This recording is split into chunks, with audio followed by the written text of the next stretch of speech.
यानी हसन काराबे बड़े लोगों तक पहुंचने की कोशिश कर रहा था। कबायली बुजुर्ग क्या कह रहे हैं?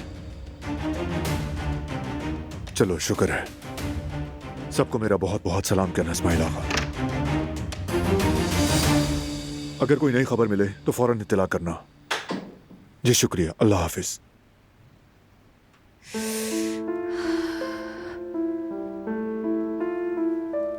ये काम अच्छा किया, अच्छी खुशबू आ रही है। आराम से पियो। मीरान जाग गया था इसलिए देर हो गई, सॉरी। अब कैसा है वो? सो गया? सो गया है, बिल्कुल ठीक है, कोई मसला नहीं। मॉनिटर मेरे पास है।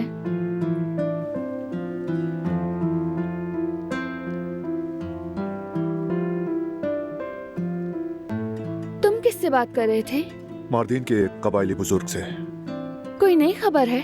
नहीं, यूं ही खैरियत पूछने के लिए फोन किया था।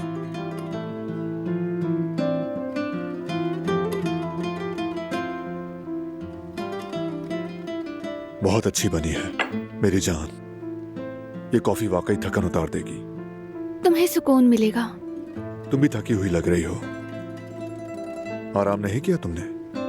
मैं ठीक हूँ, फिक्र मत करो तुम। असल में मुझे तुम्हारी फिक्र है।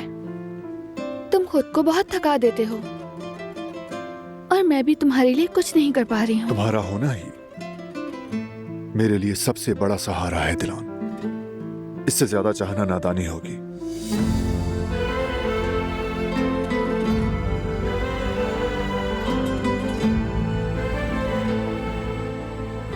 तुम उदास मत हो, मैं जानता हूं तुम फिक्रमंद हो, मगर ये दिन भी गुजार लेंगे हम।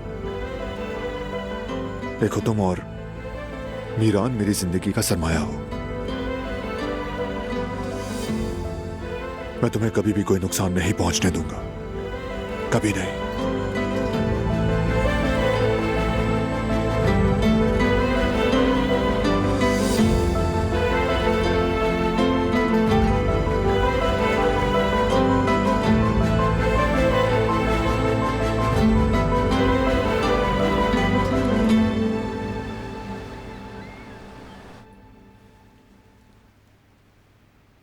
तुम्हारा रेस्टोरेंट बहुत खूबसूरत है। एक बार फिर मुबारक हो जेवदत। बहुत शुक्रिया परवीन। तुम बताओ, तुम्हारा यहाँ कैसे आना हो गया? लंबी कहानी है। मैं इन दिनों कुछ मुश्किल वक्त से गुजर रही हूँ। शादी नहीं चल सकी, तलाक हो गई। अब मैं घर ढूंढ रही हूँ। समझ नहीं आ रहा क्या कहूँ तुमसे, अफसोस हुआ बहुत। शुक्रिया। फिलहाल अम्मी के पास ठहरे हुए हैं, मगर तुम जानते हो ना कि अब साथ रहना मुनासिब नहीं है। इसी इलाके में घर तलाश कर रही हूँ। बच्चे का एडमिशन भी यहीं करीब के स्कूल में करवा दिया है। अल्लाह बेहतर करेगा। शुक्रिया। ये बहुत अच्छा हुआ कि तुमसे मिल गई। मैं ये इलाका ज्यादा नहीं जानती। ये इलाका बहुत बदल गया है, बल्कि शायद तुम मेरी मदद कर सको। हाँ हाँ, क्यों नहीं, जो भी मुझसे हो सका करूँगा। अरे जेवदत की मदद की जरूरत नहीं है। तुम्हें पता है, एक दो गली छोड़कर प्रॉपर्टी डीलर्स हैं। तुम उनकी हेल्प ले सकती हो। वो तुम्हें यकीनन अच्छे ऑप्शंस दिखाएंगे और तुम्हें पसंद आएंगे। तुम क्या कहते हो जेवदत? असल में जवेरिया ठीक कह रही है। हमारे जान पहचान के अच्छे डीलर्स हैं। अगर वहाँ से कुछ ना हो सका तो मैं हाजिर हूँ।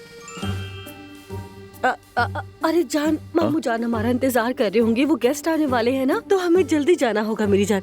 परवीन माफ करना, हम किसी और दिन मिलेंगे, अभी हमें निकलना होगा। अच्छा चलो ठीक है, फिर मैं आप लोगों को मजीद डिस्टर्ब नहीं करूंगी। ठीक है, जैसे मर्जी। हाँ, जैसे तुम्हारी मर्जी।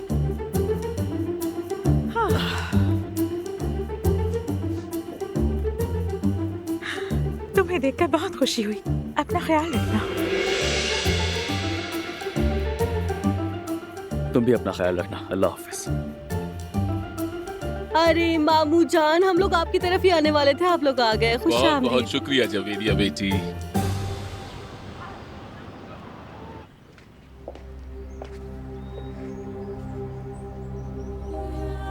गुजर जाएगा, ये वक्त भी गुजर जाएगा।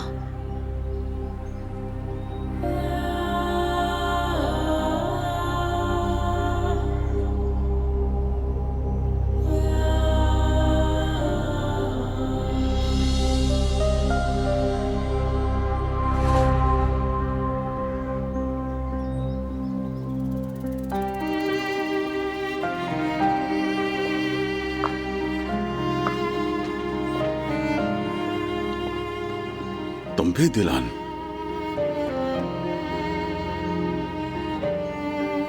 हालांकि मैं समझता था कि तुम मुझे बेहतर समझती हो।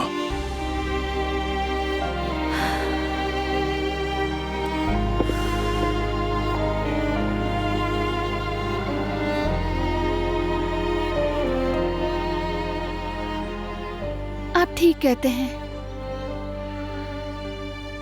जब अम्मी आई थी तब मैंने भी ऐसी ही हालात झेले। अपने खानदान और शौहर को बचाने के लिए मैंने झूठ बोले और सच छुपाया, मगर वो सब गलत था। मैं समझती हूँ सच छुपाना हमेशा बड़े मसाइल पैदा करता है और बेएतमादी को जन्म देता है। सही कहती हो बेटी। अब मुझ पर कोई भरोसा नहीं करता, क्योंकि मैंने तुम सबको मायूस किया। मगर मैं मजबूर था बेटी, मुझे अपने बेटों की हिफाजत करनी थी। एक इंसान ही मेरे लिए जहन्नम बन गया। वो इंसान जो मेरा अपना बहुत ही करीबी है, मेरा अपना भाई। अगर मैं सच बता देता तो इस जहन्नम की आग में बारान भी जलता और जहान भी। उसने मुझे मेरे बेटों से धमकाया। मैं व्हीलचेयर पर इतने सालों तक बेबस होकर उसकी तमाम धमकियां सुनता रहा और जुल्म सहता रहा। मैं दुआ करता रहा कि सेहतयाब होकर उसे उसकी किए की सजा अपने हाथों से खुद दूंगा मैं। मगर वो मुझे गलत दवाओं के जरिए और भी ज्यादा दूसरों का मोहताज बनाता रहा। क्या गलत इलाज किया जा रहा था? तो मतलब वो भी? हाँ बेटा, वही था। उसने जानबूझकर मुझे मफलूज रखा। ये सब मैं अब तक बारान को नहीं बता सका। उसे जानना चाहिए। हरगिज नहीं, कभी नहीं।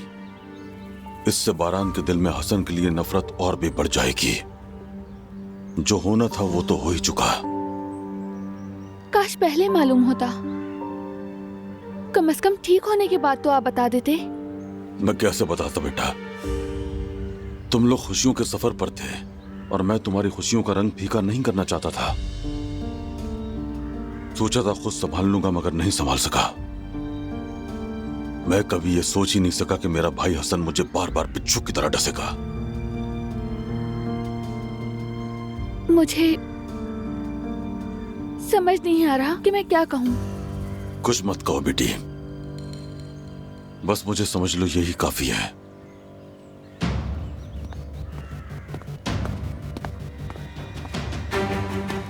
क्या हुआ बेटी? जिसका डर था वही हो गया। फरात और बारान भाई ने आयतन अम्मी की कब्र पर जाकर इंतकाम की कसम खा ली है। वो चचा को मार डालेंगे।